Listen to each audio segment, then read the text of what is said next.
안녕하세요. 타로 마스터 강의를 맡게 된 전지은입니다. 제1강 시작하겠습니다. 자, 제1강 타로 마스터.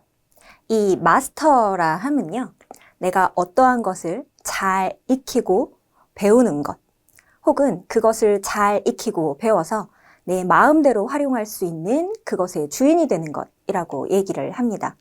그러면 타로 마스터란 무엇일까요? 타로를 잘 공부하고 배우고 익혀서 타로를 잘 활용할 수 있는 타로의 주인이 되는 것이라고 볼 수 있겠죠. 우리 오늘부터 타로의 주인이 될 수 있는 공부들을 배워 나가보도록 하겠습니다. 자, 타로의 개념, 그리고 타로 마스터의 개념. 타로를 공부하며 알아야 하는 기본 용어라고 한다든가 리딩법, 구성 등에 대해서 오늘 간단하게 짚어보고 가는 시간 갖도록 하겠습니다. 자, 타로란 기본적으로 총 78장으로 구성된 카드 한 벌을 이야기합니다. 카드는 그 낱장 한 장 한 장마다 부여된 의미가 있고 시각적 이미지에 대한 의미, 수의 배열에서 나오는 의미, 또 역사적 배경에 대한 히스토리 등이 담겨 있습니다. 이러한 것들을 앞으로 우리가 배워나가게 되겠죠. 자, 타로를 설명하는 기원에는 역사가 굉장히 여러 갈래로 있습니다. 이집트의 지혜다라고 하는 설, 그리고 인도의 차투랑가라고 하는 게임, 놀이에서 유래되었다라고 하는 설도 있습니다. 유대교의 경전인 토라가 어원이다라고 말을 하거나 이슬람의 여신인 하토르에서 어원이 왔다라고 하는 설들도 존재합니다. 하지만 현재는 정설로 정해진 것이 없기 때문에 어떤 유래나 설이 꼭 집중적으로 맞다라고 하는 집중된 시선은 갖지 않는 것이 훨씬 더 좋겠습니다. 자, 13세기에 최초 행해진 이후 프랑스의 신비주의자들에 의해 타로의 체계가 어느 정도 잡혀 나갔다라는 것만 현실적으로 지금 추정되고 있는 상태입니다. 자, 여기서 13세기 기독교를 바탕으로 신비주의 알비파와 이 황금 새벽해가 등장을 하게 됩니다. 알비파와 황금 새벽해는요, 그 기독교 아래에 있는 각자의 개성과 각자의 교리를 믿는 그냥 종파들의 이름이다라고 생각을 해주시면 좋을 것 같아요. 알비파는 실제로는 프랑스 남부 한 지역의 지역명이지만 어느 순간부터는 그 이단종파라고 하는 기독교의 어떤 대표적인 명칭으로 사용되고 있습니다. 자, 알비파는 신비주의 교리와 비밀, 전수, 규약에 따라 의도적으로 왜곡된 타로의 체계를 세상에 내놓게 됩니다. 자, 시간이 흘러 19세기 황금 새벽해의 일원인 우리 아는 이름 나왔죠?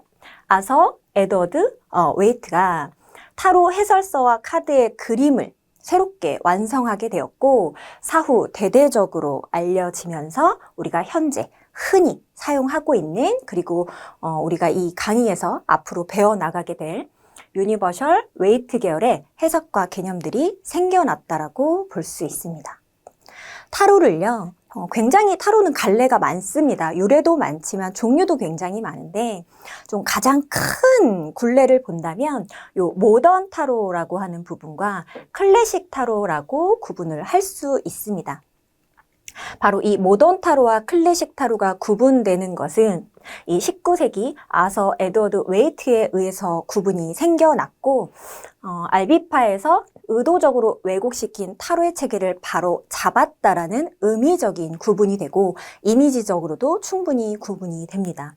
그래서 이 마르세유를 한번 인터넷에 검색을 해보시면 거기 나오는 이미지들과 웨이트 계열에서 볼 수 있는 표면상으로도 구분이 되는 이미지와 가장 큰 두 가지의 차이점은 우리 앞으로 배우시게 되겠지만 타로 안에는 메이저 카드라고 하는 것과 이 마이너 카드라고 하는 구분이 안에 지어져 있거든요. 그래서 그 메이저 카드 안에서 5 배열된 숫자 체계를 바로 잡았다라는 차이가 생기고 두 번째로는 마이너 카드에 그림의 이미지, 사파가 추가되었다. 요것이 지금 구분점이라고 볼 수 있습니다.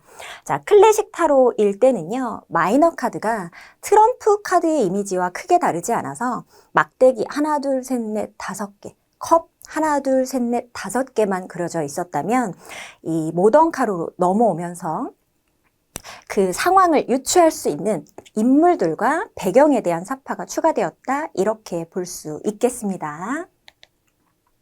자, 타로 마스터. 자, 마스터란 내담자가 처한 심리적 그리고 상황적 어려움을 경청하고 해결책을 제시할 수 있는 사람으로서 78장 카드의 의미를 모두 배운 자, 모두 배우고 전문적으로 대응해 줄 수 있는 자를 말합니다.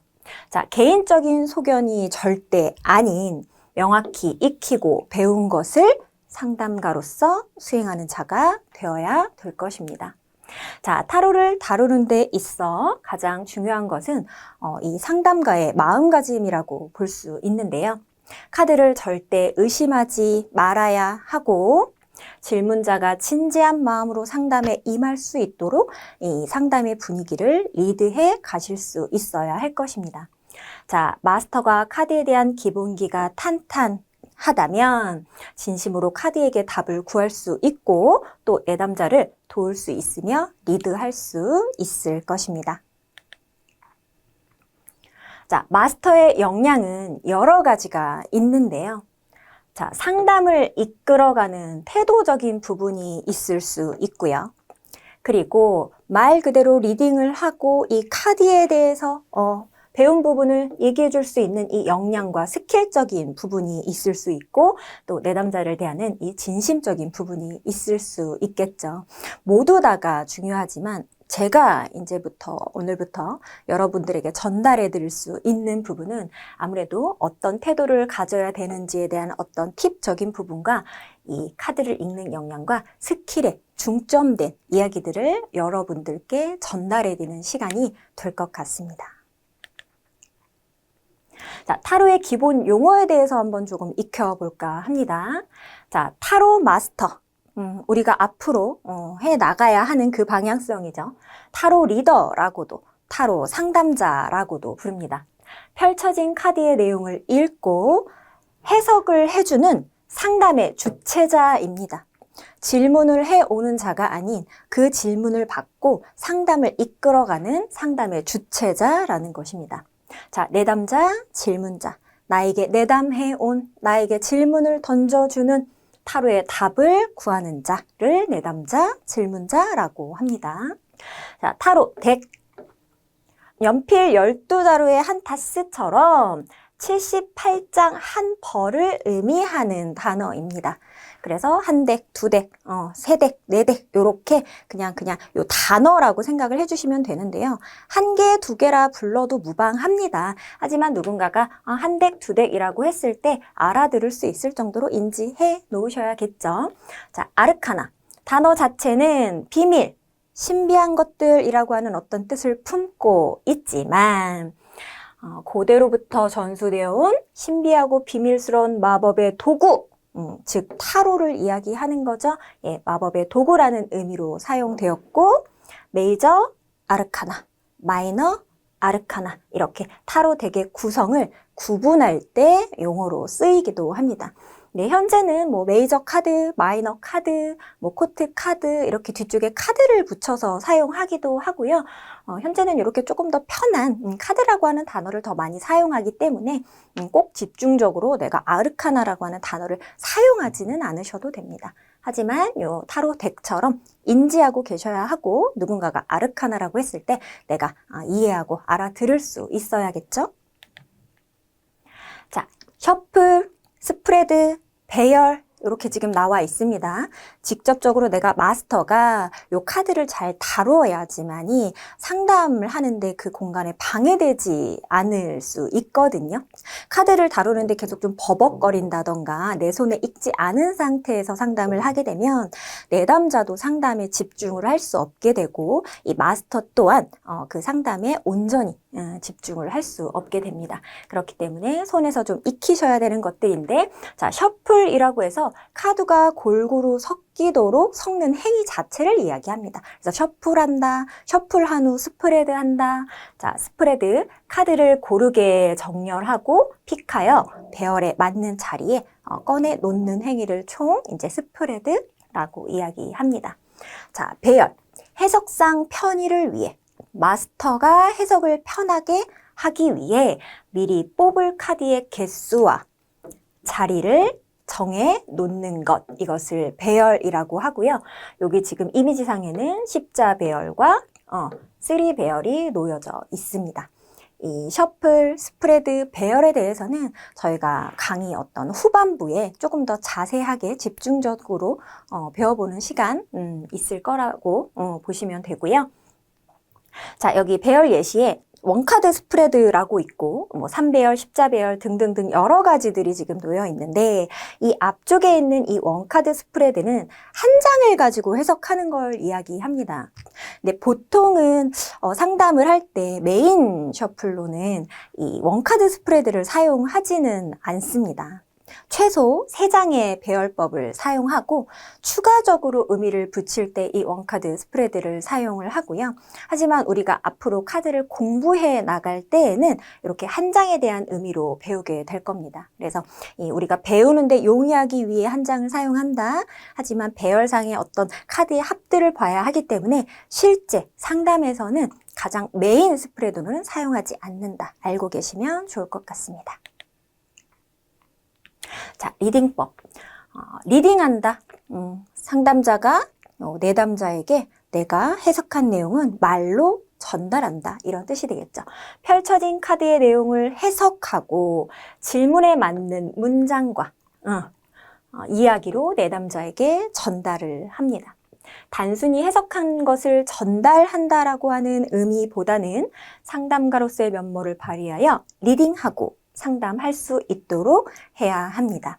자, 이 리딩이라고 하는 것은요, 카드가 펼쳐진 상태에서 말을 하는 순간부터 시작되는 것이 아니라 바로 이 질문을 던질 때부터 시작한다고 보셔도 무방합니다.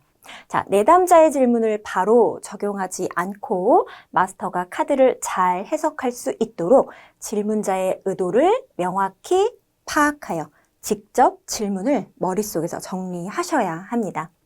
자, 질문은 간결하고 구체적으로 정할수록 좋고요. 질문은 부정적이지 않은 의문문으로 정리하도록 합니다. 자, 이번 주 안에, 한 달 안에, 혹시 3개월 안에 이러한 일들이 벌어지겠는가? 연락이 오겠는가? 기간을 정하고, 싸운 상태인데, 우리 지금 아무 일도 없는 평온한 상태인데, 기본 베이스에 대한 어떤 상황들, 그리고 직장에서의 나의 이미지, 아니면 그냥 친구들한테 있을 때의 나의 이미지, 가족에게 비춰지는 나의 이미지, 어떤 특정한 상황을, 장소를 지정할 수 있다면 조금 더 구체적으로 질문을 정해주시는 것이 좋고, 이 부정적이지 않은 의문문으로 정리한다에서도 자, 보시면 여기 예시에 헤어질까요? 라고 되어 있어요. 헤어질까요? 자, 헤어진다라고 하는 것은 두 사람의 관계가 이게 부서지고 깨지는 것을 즉 부정적인 에너지라고 볼 수 있습니다. 자, 타로 카드에는 100% 부정이나 100% 긍정의 카드는 없지만 딱 카드의 이미지로 봤을 때 긍정의 이미지가 강하고 부정의 의미가 뒤에 숨어 있거나 부정의 의미가 강하고 긍정의 의미가 뒤에 숨어 있는 카드들이 존재합니다. 그렇기 때문에 만약에 우리가 이 헤어질까요? 라고 하는 부정형의 질문을 던졌을 때 지금 예시를 들 수 있는 카드 중에 러버스 카드를 제가 한번 가지고 와볼게요. 자, 이 러버스 카드라고 하는 것은 지금 카드를 배우시지 않거나 이미지를 모르는 분이라 하더라도 기본적으로 어떤 의미를 담고 있겠구나라고 하는 게 지금 느껴지실 거예요. 뭔가 yes라고 하는 긍정의 이야기를 담고 있는 카드처럼 느껴지시죠? 그러면 헤어질까요? 라고 하는 질문에 yes라고 하는 의미를 부여하여 헤어지세요 라고 해석을 해야 할지, 아니면 연인 간의 어떤 사랑스러운 에너지로서 이거는 헤어지지 말라고 해석해야 될지 조금 의미가 불명확해지는 경우가 있습니다. 마스터가 해석을 하면서요. 그렇기 때문에 이 질문이라고 하는 것은 부정적이지 않은, 부정형이 아닌 의문문으로 정리해서 해석할 수 있도록 해주시면 좋겠습니다. 볼게요. 자, 질문에 받는 배열을 찾아 정한 후 셔플에 들어갑니다. 마스터의 머릿속에 질문이 완벽히 정리된 후 스프레드 합니다. 자, 배열은 정해진 법칙이 없으며 마스터가 꼭 이것을 써야 한다는 것은 존재하지 않습니다. 카드를 많이 뽑는 배열이 좋은 배열이고 단순한 3배열은 하수들만 쓰는 배열이야. 그렇지 않습니다. 자, 여러 가지 배열을 스스로가 경험하고 터득해 나가며 스스로, 마스터 스스로에게 맞는 배열을 찾아 나가는 과정을 꼭 거치셔야 한다고 말씀드리겠습니다. 자, 카드의 구성과 의미에 대해서 오늘 첫 시간에 잠깐 짚고 넘어가 볼까 해요. 자, 카드는 총 78장으로 구성이 되어 있고 그 안에 메이저 카드와 마이너 카드가 존재합니다. 자, 22장의 메이저 카드와 56장의 마이너 카드가 합쳐져서 78장으로 구성이 되어 있고 마이너 카드는 다시 한번 40장의 슈트, 숫자 카드, 핍 카드, 16장의 코트, 인물 카드로 구성이 됩니다. 자, 모든 마이너 카드에는 4가지로 구분된 원소가 존재하고 자, 그 원소는 컵, 완드, 펜타클, 소드 이렇게 구분이 됩니다. 이 컵이라고 하는 원소는요, 자연 물상으로는 이 물을 상징합니다. 그리고 음의 기운과 음의 기운이 만났다라고 얘기를 합니다. 이 음의 기운이라고 하는 것은 태양이 구름에 가려진 것, 그것으로 음지, 그늘, 뒷면을 상징합니다. 자, 이 완드는 자연물상으로는 불을 상징하고 양의 기운과 양의 기운이 만났다라고 이야기합니다. 자, 이 양의 기운은 음의 기운과 반대로 태양이 구름 밖으로 얼굴을 내밀었다라고 이야기하고 양지, 안면, 따뜻함 등을 상징을 합니다. 자, 이 펜타클, 자, 흙을 상징합니다. 그리고 소드, 공기를 상징합니다. 펜타클과 공기는 음의 기운과 양의 기운이 하나씩 만난 것을 이야기하고 이 두 원소의 차이점은 음이 앞서 있는가, 양이 앞서 있는가에 대한 차이를 이야기합니다. 자, 음이 앞서 있는 축축하고 음지의 기운이 앞서 있으나 따뜻한 양의 기운이 숨어 있다입니다. 축축하게 젖은 흙을 상상해 보시면 될 거고요. 만졌을 때 차가운 듯한 느낌이 들지만 만물을 소생시킬 수 있는 나무가 자랄 수 있는 그런 영양분을, 따뜻한 영양분을 품고 있는 에너지다라고 볼 수 있습니다. 자, 공기 소드는 양의 기운이 앞서 있으나 음의 기운이 뒤쪽으로 숨어 있는 것을 이야기합니다. 공기가 양의 기운을 만나 빠르게 이동하는 역동성을 가진 어떤 바람의 기운을 가지고 있지만 그 바람이 스쳐 지나갈 때 피부로 느껴지는 조금 차갑고 매섭고 칼 같고 날카로운 음의 기운이 숨어 있다라고 볼 수 있습니다. 이러한 에너지적인 부분에 대해서 잘 이해를 하셔야지만 앞으로 이 원소에 대한 공부를 할 때 헷갈림 없이 받아들일 수 있을 것입니다. 자, 카드의 구성 다시 한번 짚어보고 넘어갈 건데요. 카드를 이미지적으로 구분할 수 있는 걸 좀 알려드릴게요. 자, 메이저 카드는 총 22장으로 구성이 되어 있다라고 계속해서 말씀을 드렸고, 자, 0번부터 21번까지. 자, 1번부터 22번까지가 아닌, 자, 0번부터 21번까지의 숫자를 부여받은 카드들입니다. 이 카드는 0번 바보 카드를 시작으로 21번 월드, 세계, 완성 카드에 오기까지 어떤 한 인물의 인생의 여정이 담겨 있습니다. 그래서 한 인물이 겪어야 하는 어떤 심리적인 이야기들 그리고 상황적인 이야기들이 바로 이 메이저 카드의 흐름이라고 보시면 되겠습니다. 메이저 카드는요, 상단에 요 로마 숫자가 기재가 되어 있습니다. 그리고 하단에 이 카드의 제목이 기재되어 있습니다. 그래서 메이저 카드를 구분하실 때에는 상단의 로마 숫자와 하단의 제목이 모두 발견된다면 아, 메이저 카드구나 라고 구분하실 수 있습니다. 자, 마이너 카드.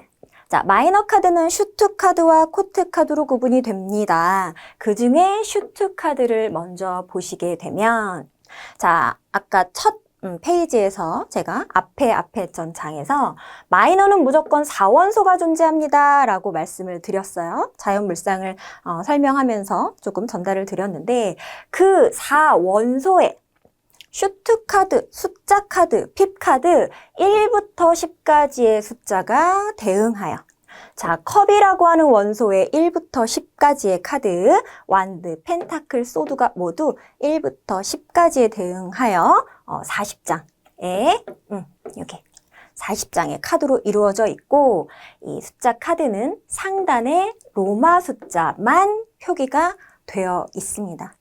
요새는 워낙에 카드를 만드는 회사들이 많이 늘어났고 다양하게 조금씩 변형들을 이루기 때문에 간혹 가다가는 상단에 요 숫자를 표기하지 않고 하단에 글자로 숫자를 표기하는 경우들도 있기는 합니다만 대부분의 카드들이 이 핍 카드, 슈트 카드는 상단에 로마 숫자로 표기가 되어 있구나 이렇게 보시면 됩니다. 자, 마이너 카드 중에 코트 카드 같은 경우에는요. 이 4원소와 4개의 계급이 대응하여 총 16장으로 이루어져 있고요.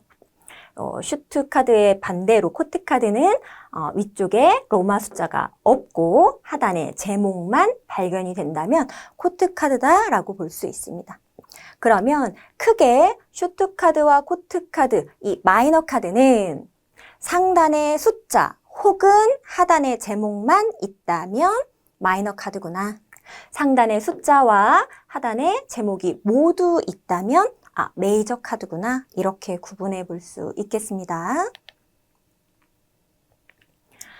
자, 타로 공부에 앞서서 오늘 지금 이 4원소에 대한 내용, 이론적인 내용을 제가 조금 설명을 조금 드렸어요. 네, 첫 차시부터 제가 그 4원소에 대한 내용을 말씀을 드린 이유는 저희가 앞으로 이 강의를 쭉 이끌어 나가면서 빠짐없이 나오는 그리고 그것을 빼고는 강의가 진행이 되지 않는 아주 중요한 이론 체계이기 때문에 말씀을 드린 겁니다. 계속해서 반복하시면서 그 내용들에 대해서 숙지를 조금 하시면 앞으로의 공부에 도움이 되실 수 있을 거라고 느껴집니다. 자, 배움에는 머리로 익히고 외워야 하는 지식 습득의 영역이 있습니다. 바로 방금 전에 제가 알려드린 이 4원소에 대한 부분들일 거예요. 그 메이저 카드에서 나오는 이야기들은 조금 스토리를 기반으로 흘러가게 됩니다. 0번 바보의 더 풀 카드가 인생의 여정을 겪으며 어떤 상황에서 어떤 심정을 느끼고 또 어떤 상황을 거쳐 완성의 길로 가게 되는지 그 스토리 베이스로 흐름이 진행되기 때문에 제가 열심히 또 설명을 드리고 이해를 시켜드리면 아 그렇구나 하실 수 있는 내용들이에요. 하지만 이 마이너 체계에 있어서 4원소라고 한다든가 기본적으로 나올 수 있는 어떤 키워드에 대한 영역들은 익히고 외워야 하는 영역이라고 생각을 해주셔야 됩니다. 제가 이해해 드릴 수 있는 영역이 따로 있고 또 우리 수강생 여러분들께서 열심히 공부하시면서 외우고 암기를 해야 되는 영역이 조금 따로 있구나. 내가 얼마만큼까지 노력하고 집중하고 있느냐에 따라서 내가 이 모든 강의가 끝났을 때 얻어갈 수 있는 배움의 지식의 양이 달라질 수 있구나라고 생각을 조금 해 주셔야 합니다. 자, 앞으로 진도를 나가면서 제가 해드릴 수 있는 부분들은 최대한 많은 지식적인 그리고 또 이해를 시켜드릴 수 있는 부분에 있어서는 최대한 섬세하게 설명을 들어드릴 텐데요. 우리 수강생 여러분들께서도 이 강의에 또 충실히 임하셔서 큰 배움 얻어가실 수 있는 시간 가지셨으면 너무너무 좋겠습니다. 그리고 이 1차 시를 지금 마무리하면서 제가 조금 말씀을 드릴 게 있는데요. 이 타로의 체계에서는 카드의 어떤 정역에 대한 이야기들이 조금 분분합니다. 어떤 마스터들은 정역의 방향을 봐야 한다라고 말씀을 하시는 분들이 있고, 또 어떠한 쪽에서는 그것은 볼 필요가 없다. 그 배열상에서의 어떤 합들로서 이야기를 이끌어 나가야 한다라고 하는 좀 두 갈래가 좀 크게 대비를 조금 하고 있는 중입니다. 그렇기 때문에 그것은 내가 타로를 다루는 마스터로서 어떤 선택의 영역이다. 이렇게 보시면 될 것 같고요. 뭐 정역을 다루는 것이 맞다. 아니면 다루지 않는 것이 맞다라고 어느 한쪽으로 딱 표명을 하지는 저는 않겠습니다. 근데 제가 앞으로 이제 이끌어 나가는 수업 방식에서는 정역을 구분하지 않고 배열상에서 긍정의 의미와 부정의 의미를 캐치해 나가는 그런 방식으로 수업을 진행을 할 거고요. 만약에 뭐 역방향에 대한 의미들을 추가적으로 뭔가 하시고 싶다라고 하면 제가 수업에서 말씀드리는 조금은 부정적인 이야기들이나 카드 메인이 아닌 제가 뒤에 숨어 있는 의미들이 있다라고 말씀을 드렸죠. 그 뒤에 숨어 있는 의미들을 캐치하셔서 역방향의 의미로 사용하실 수 있다라고 설명을 드리고 넘어가도록 하겠습니다. 네, 이번 시간 내용은 여기까지입니다. 다음 강의에서 뵙겠습니다. 감사합니다.